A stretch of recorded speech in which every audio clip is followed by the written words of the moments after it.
तो एक आध अवगुण जो होते हैं हम उसको कभी कभी नजरअंदाज कर देते हैं, पर सुख क्या कहते हैं? हमारे श्याम सुंदर में कोई अवगुण है ही नहीं। ये तो अंगूर के फल की तरह हैं, छिलका भी खावे योग्य है और भीतर की छोटी छोटी गुठली भी खावे योग्य है, इनमें कछु भी त्याज्य नहीं है। तब सारी कहती हैं, बोला हाँ हाँ बात तो सही कह रहे हो तुम, तुम्हारे श्याम सुंदर मीठे तो बहुत हैं, फल जैसे हैं, पर अंगूर नहीं है। तो बोले गन्ना है, गन्ना।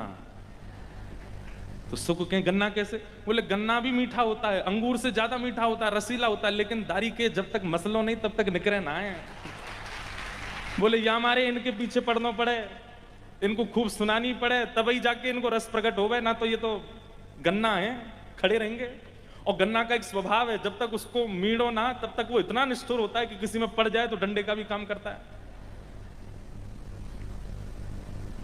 तो इस प्रकार सुख और सारी का संवाद होता है, और ऐसे जैसे आप आनंदित होते हैं। अब मैं तो क्या सामान्य अपने मुख से कितना बता पाऊंगा, लेकिन सुख सारी का ऐसा संवाद होता है कि किशोरी जी आनंद में भर जाती हैं, और कभी किसी सुख को हृदय से लगा लेती हैं, कभी ठाकुर जी किसी सारी को अपने हृदय से लगा लेते, उनके भाव सुन करके। एक दिन एक सुख, आज वो सब सारियों पे भारी पड़ रहा था, सारियां ले ले करके बातें आती थी ठाकुर जी के विषय में, कोई कटाक्ष करती थी, और वो ऐसा प्रस्ताव रखता था कि सारियों की बोलती बंद हो जाती, सुख जीत जाता था। देखो बहुत ध्यान से सुनना।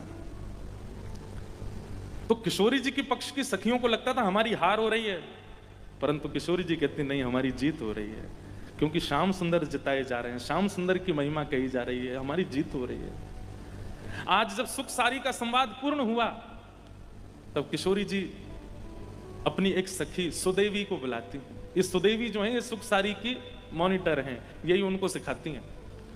तो सुदेवी से कहती हैं कि आज जो सुख सभा में ऐसो जोर जोरते इतरा इतरा के बोल रहे हो, वाकी वाणी में मुकु कहीं कहीं कृष्ण के दर्शन भये, जैसी वाक पटुता, जैसी चतुराई, जैसो बोलवे को ढंग श्री कृष्ण को है, वैसो ही वो सुख बोल रहे हो।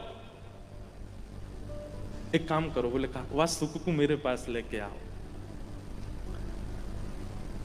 सुदेवी जी गई और कहीं भैया तेरे भाग्य की सराहना, आज तेरी वाणी से किशोरी जी इतनी प्रसन्न है गई हैं कि तू को भीतर बुला रही हैं, और उस सुख को ले गए हैं किशोरी जी के पास।